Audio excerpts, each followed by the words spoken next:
Comic Cuts. I know All you have a right. lot to say So, here. yeah, I have been a big fan of Sam Wilson since he came on the scene in Winter Soldier. I also am a big fan of the character in the comics. Now, from day one of talking about this movie, Stevie and I have been saying it's going to be a banger. Then they were going back and forth, and it's like, okay, now we're worried. Now people that have seen footage of the movie are like, this movie's going to be a banger, and we're glad to hear that. But there is also a lot of talk online of, oh, well, maybe Bucky should have been the better Captain America. The thing about Captain America, and in the comics, all three of them have been Captain America. So there is that angle. However, the thing about Captain America, especially in the MCU, is that Captain America is someone that's always done the right thing. And Bucky, whether he did it with his own free will or not, is irrelevant. You can't have someone who did the things that Bucky did rep the shield and the red, white, and blue like that. Just can't. And the other thing is, Sam Wilson, I think that up until maybe recently, I think everyone really loved. Like, Sam Wilson is the guy. He's one of the key drivers of Winter Soldier, Civil War. All the movies he's been in, he helps drive the emotional depth of the story. But when you think about Captain America, Winter Soldier, and you think about the first time you saw that movie, I think that you have to give a lot of credit to Anthony Mackie for that in that movie, and he helps drive the emotional depth with Steve Rogers. The other thing is he blends really well in action scenes because he could fly, and he looks really cool doing it. But when people are like, oh, he's not Captain America, obviously he is, like he literally is Captain America. He's getting his own movie. And, he, like Steve Rogers, is a leader. He believes in doing the right thing and putting everything on the line to do it. And he did it in the first movie we saw him in. He did it in Winter Soldier when Steve and Nat were on the run after the military base in New Jersey blew up and everyone was after them. He took them in, and I think that we're going to see the progression of that character take off in Captain America, Brave New World. And I really do think, like, when I look at the who could potentially be on the Avengers roster for the next two Avengers movies, I've always thought, like, Sam Wilson is that guy. And now, in the footage that apparently people saw at CinemaCon,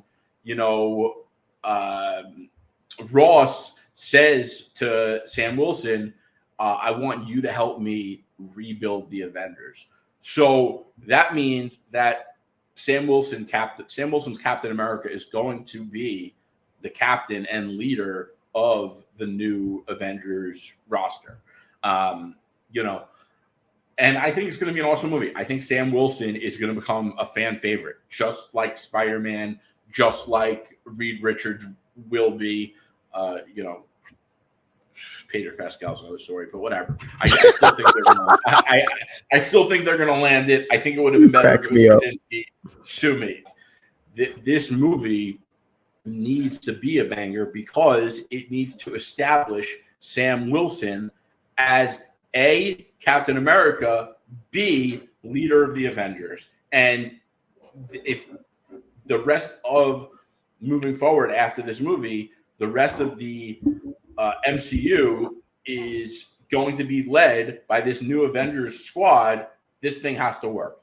And I think it is going to work. I think it's going to be an awesome movie. The fact that Ross is talking to Sam Wilson about rebuilding the Avengers is awesome. And I think that if you go back and you rewatch all of the movies that Sam Wilson is in, I think you'll see that you really like the character too. He's the perfect guy to take it.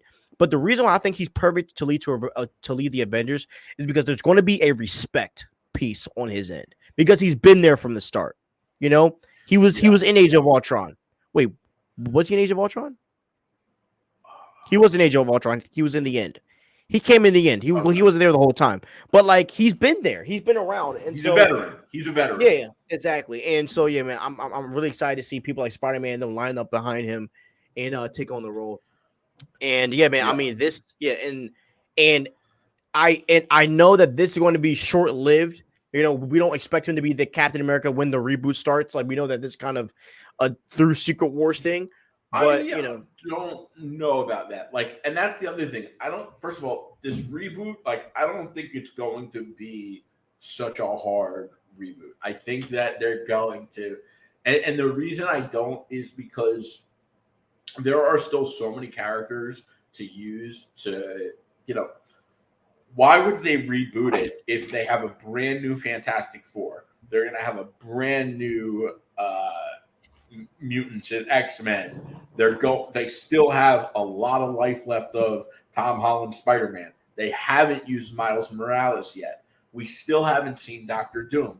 You know, there are all these like major characters that they haven't even like seen the light of day. Yeah, I mean, and I don't think that. And the biggest thing is they didn't just hire that Fantastic Four cast to reboot.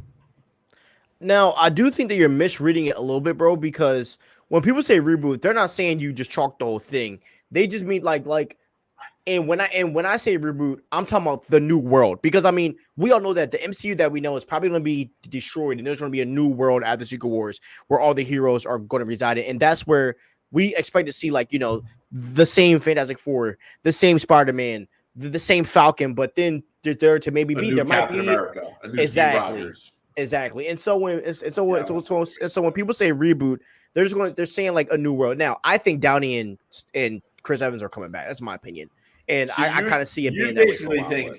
You think certain individual characters will be rebooted so they can maybe.